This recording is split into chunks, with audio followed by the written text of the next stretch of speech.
Hey, it's Brett. Thank you for dropping by or returning to my channel. So today I wanted to talk about August possibilities. I realized we're gonna next week be already into the midpoint of August, and I didn't want to wait that long to kind of talk about what I hope to get to this month. Actually, none of which I've even started yet because I'm trying to get stuff done that I was reading at the end of July. So stick around. All right, so I did have to talk about two things, and I'm almost finished with the both of them, and I might do just a video at least about one of these, a review type thing, because I have a lot to say about it, and that is this, which is "Seeing Through Sex, Drugs, and Opera" by Ricky D. Ian Gordon. Um, it's this is I'm almost at a loss for words, as you could tell.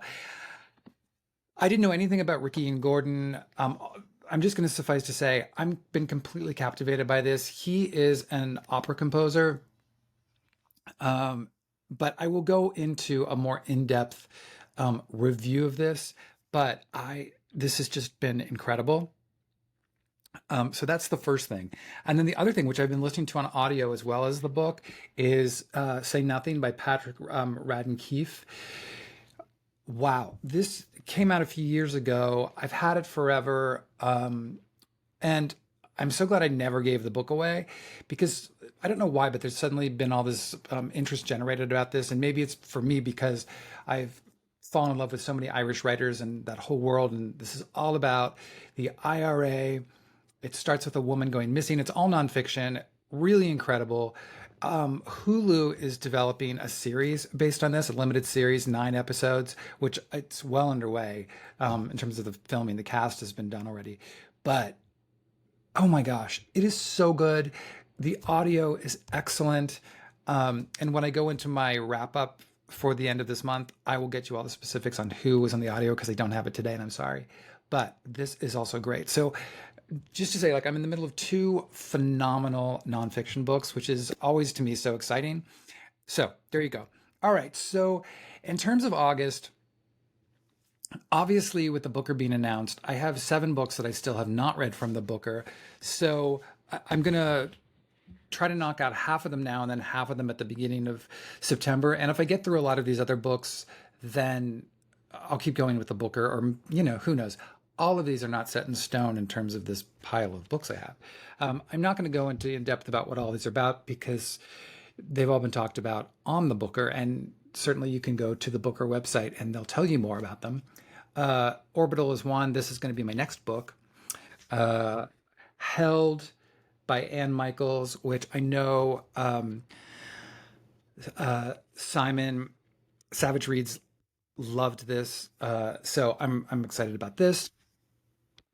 And then I'm really excited about actually the Sarah Perry Enlightenment. I love the Essex Serpent. I had no idea she even had a new book, so that's really got me excited for this. So these are the first 3 that I'm going to kick off with this month as we get closer.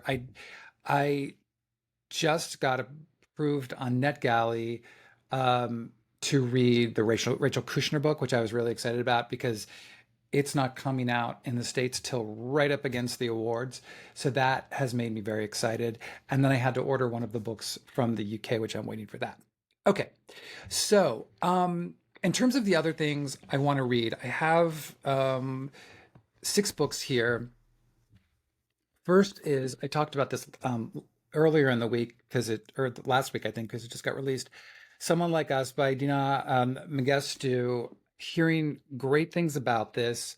Spellbinding new novel crafts a powerful narrative about race and class and immigration and exile around a transfixing question of how well can we ever know those we love. Have never read anything by him before, so I'm looking forward to this a lot. Next, I had this on my list of August releases, and I can't wait to start this. There Are Rivers in the Sky by Elif Shafak. Um, Interesting, I was looking the other day at the audiobook, and she is one of the narrators on the audiobook.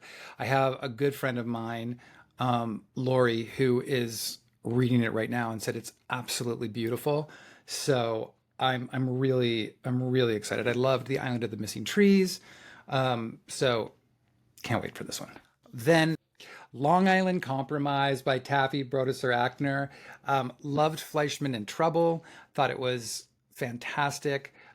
This one starts with a father being taken from their house, an exhilarating novel about one American family, the dark moment that shatters their suburban paradise, and the wild legacy of trauma and inheritance. So I think this sounds really great, and I can't wait to get into it. And thank you to Random House for the copy of this. Then Blue Sisters. This is obviously the galley cover. The cover that's coming out here is a quad, I think, of the Four Sisters by the same artist who did the cover of Cleopatra and Frankenstein for her. So it's really beautiful.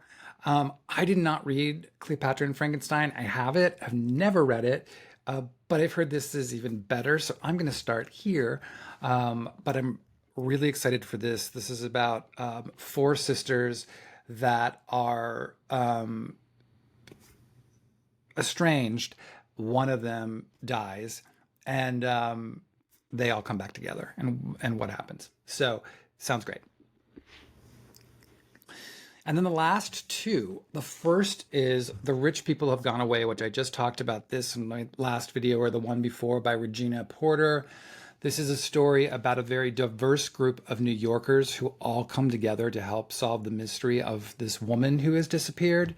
I've never read anything by Regina Porter. So again, excited about that. It's so interesting to me because I think this is the first year where I have got to go look at it, but I would say like 80 to 85% of what I've been reading this year are all new authors, which is really amazing and really cool, and so much good stuff that I'm really excited to see what all these debut authors are going to do next, and to go back and read previous novels of some of these other people that I've loved. But anyway, excited about that one. And then the last book is The Anthropologist by Aysegul Savas.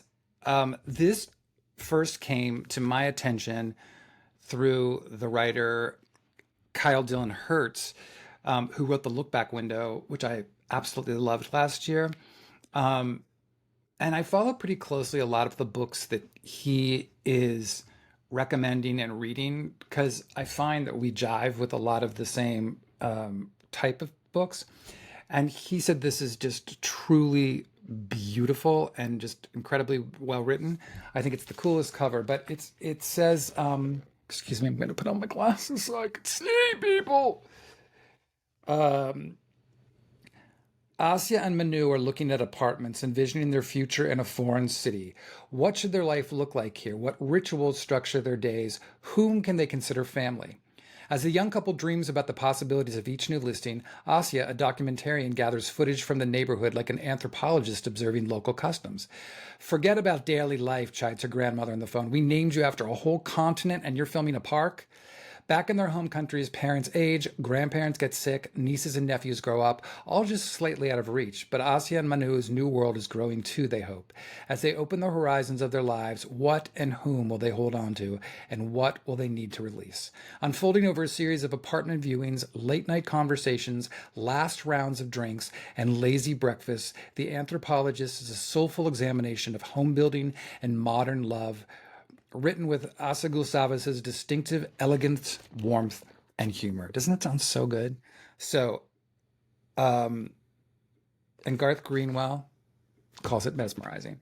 And again, it's not a very long book either. So I think it's one of those if you need something to get through quickly, to feel like you want to accomplish something and not feel like you're in a book for a while, this could be the book. So I'll let you know. So that's it, guys. Let me know what you've read. I'd love to know, or if any of those look interesting to read, let me know that as well. Again, just to remind you, which I didn't even tell you last time, I'm telling you this the first time, I just put it in my notes from my last vlog, which is I've now created a bookshop.org page where I am putting all the books that I talk about on there, so you can find them all in one place. to make it easier for you if you want to buy one of them. So I hope you're all having a great week, and I'll see you guys soon.